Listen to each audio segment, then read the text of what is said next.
We're going to review now how to get somebody in and out of a chair to the bed for transfer. Someone who's just had a right total hip or a new hip joint, partial hip joint surgery.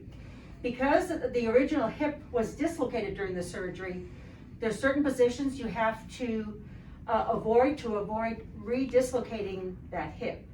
One of them is not to have them bend past 90 degrees at their hip, which means no leaning forward and also not having them lift the leg up past that 90-degree angle. Also, they are not to turn their leg inward and they're not to cross their leg to also avoid positions of dislocation. Right now I have Sylvia here. We already locked the brakes and we already took the leg rests off. I'm going to have her try to keep her right leg forward so she doesn't bend forward on it, and have her just slide herself a little bit to the edge of the chair. There you go. Very good. So usually we recommend that the person standing either has both hands on the chair to push up with, or they can have one hand up here and one down here. You as the helper will be there just in case they need a little bit of lifting help or contact guards so they don't lose their balance.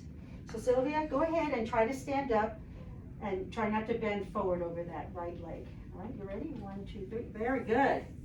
And that was a great example of how to stand up. And I'm just going to have you take a couple steps, and I want to be sure you're not just sliding on your leg. You want to be picking up the feet so you don't plant the leg and get into one of those positions that could dislocate the hip.